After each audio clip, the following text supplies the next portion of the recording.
এয়া আকাশবাণী গুৱাহাটী বিয়লিৰ আঞ্চলিক বাতৰি পঢ়িছো ৰূপজ্যোতি বৰুৱাই ষষ্ঠ পৰ্যায়ৰ লোকসভা নিৰ্বাচনৰ প্ৰচাৰ অভিযানৰ আজি সামৰণি পৰিব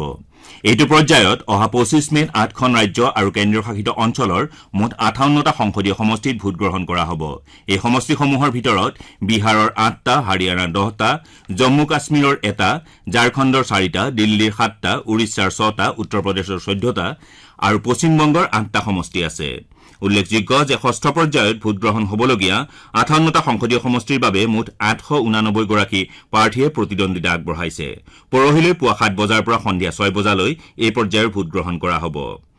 আজি প্ৰচাৰৰ অন্তিম দিনা প্ৰধান ৰাজনৈতিক দলৰ নেতা আৰু প্ৰাৰ্থীসকলে সমষ্টিসমূহৰ ভোটদাতাৰ মন জয় কৰাৰ বাবে অন্তিম প্ৰয়াস চলায় ইফালে লোকসভা নিৰ্বাচনৰ সপ্তম তথা অন্তিম পৰ্যায়ৰ বাবেও প্ৰচাৰ ক্ৰমাৎ তীব্ৰতৰ হৈ উঠিছে সপ্তম পৰ্যায়ত অহা 1 জুনত 57টা সমষ্টিত ভোট গ্ৰহণ কৰা হ'ব দিল্লীতো লোকসভা নিৰ্বাচনৰ প্ৰচাৰ তুংগত উঠিছে দিল্লীৰ 7খন আসনৰ বাবে আজি প্ৰচাৰ অভিযানৰ সামৰণি পৰিব ৰাজনৈতিক দলসমূহে ৰোড শ্ব' নিৰ্বাচনী সভা আৰু ঘৰে ঘৰে গৈ চলোৱা প্ৰচাৰৰ জৰিয়তে ভোটদাতাসকলৰ মন জয় কৰাৰ চেষ্টা চলাইছে জ্যেষ্ঠ বিজেপি নেতা তথা কেন্দ্ৰীয় মন্ত্ৰী ৰাজনাথ সিঙে আজি পশ্চিম দিল্লী লোকসভা সমষ্টিৰ দ্বাৰকাত এখন নিৰ্বাচনী সভাত ভাষণ দিয়ে দলীয় পাৰ্টীৰ সমৰ্থনত দিয়া ভাষণত তেওঁ কয় যে ভাৰতবৰ্ষই ৰাম ৰাজ্যৰ উত্থান দেখিবলৈ পোৱাটো নিশ্চিত আৰু ইয়াক কোনেও প্ৰতিহত কৰিব নোৱাৰে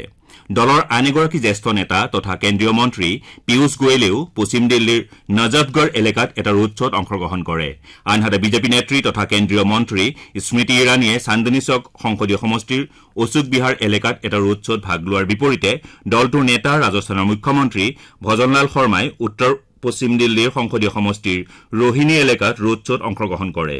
কংগ্ৰেছৰ জ্যেষ্ঠ নেতা ৰাহুল গান্ধীয়ে আজি উত্তৰ পূব দিল্লীৰ সংসদীয় সমষ্টিৰ দিলছাদ গাৰ্ডেন এলেকাৰ এখন নিৰ্বাচনী সভাত দলীয় প্ৰাৰ্থীৰ হৈ প্ৰচাৰ অভিযানত ভাগ লয় সভাখনত ভাষণ দি তেওঁ বিজেপি নেতৃত্বাধীন চৰকাৰখনক সমালোচনা কৰি কয় যে এই চৰকাৰখনে দৰিদ্ৰতা আৰু অসমতাক দীৰ্ঘস্থায়ী কৰিবলৈ বিচাৰিছে চৰকাৰখনে সৰ্বসাধাৰণৰ বাবে নহয় বৰঞ্চ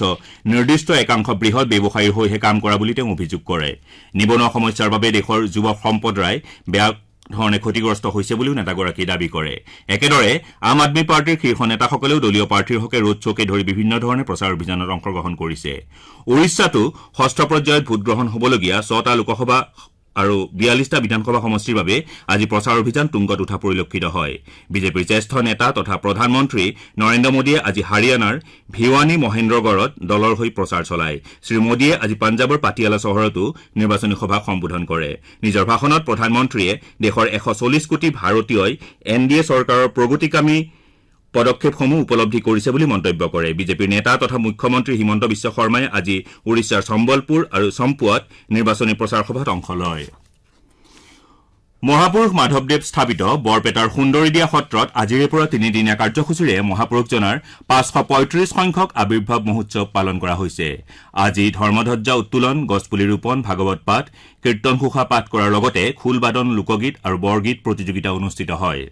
কাইলৈ হ'বলগীয়া ধৰ্মালোচনা সভাত সুন্দৰীদিয়া সত্ৰই প্ৰতি বছৰে প্ৰদান কৰা মাধৱদেৱ বঁটা ৰামৰায়কঠি সত্ৰৰ সত্ৰাধিকাৰ জিতেন্দ্ৰ নাথ প্ৰধানীক প্ৰদান কৰা হ'ব মহাপুৰুষজনৰ দ্বাৰা স্থাপিত বৰপেটা সত্ৰতো কাইলৈ মহাপুৰুষজনৰ আবিৰ্ভাৱ মহোৎসৱ পালন কৰা হ'ব আইপিএল ক্ৰিকেট প্ৰতিযোগিতাৰ কাইলৈ হ'বলগীয়া দ্বিতীয়খন কোৱালিফায়াৰত ৰাজস্থান ৰয়েলছ ছানৰাইজাৰ্ছ হায়দৰাবাদৰ সন্মুখীন হ'ব এই খেলখনত জয়লাভ কৰা দলটো দেওবাৰে ফাইনেলত কলকাতা নাইট ৰাইডাৰ্ছৰ বিৰুদ্ধে অৱতীৰ্ণ হ'ব ৰাজস্থান ৰয়েলছে যোৱা নিশা আহমেদাবাদৰ নৰেন্দ্ৰ মোদী ষ্টেডিয়ামত অনুষ্ঠিত আইপিএল ক্ৰিকেট প্ৰতিযোগিতাৰ তীব্ৰ প্ৰতিদ্বন্দ্বিতামূলক এলিমিনেটৰ খেলখনত ৰয়েল চেলেঞ্জাৰ্ছ বেংগলোৰক 4 উইকেটত পৰাস্ত কৰে গুৱাহাটীৰ আঞ্চলিক বতৰ বিজ্ঞান কেন্দ্ৰই অহা 24 ঘণ্টাত ৰাজ্যখনৰ বিভিন্ন ঠাইত পাতলীয়াৰ পৰা মজলীয়া বৰষুণ আৰু বজ্ৰপাত হোৱাৰ সম্ভাৱনা আছে বুলি প্ৰকাশ কৰিছে আনহাতে 26 মে দেওবাৰে ৰাজ্যখনৰ দুই ঠাইত ঘণ্টাত 30ৰ পৰা 40 কিলোমিটাৰ বেগেৰে ধুমুহা আৰু ধাৰাসাৰ বৰষুণ হোৱাৰ সম্ভাৱনা আছে আনহাতে সোমবাৰেও ধাৰাসাৰ বৰষুণ হোৱাৰ সম্ভাৱনা আছে বুলি বতৰ বিজ্ঞান কেন্দ্ৰই প্ৰকাশ কৰিছে আমাৰ এতিয়াৰ বাতৰি ইমানতে অন্ত পৰিল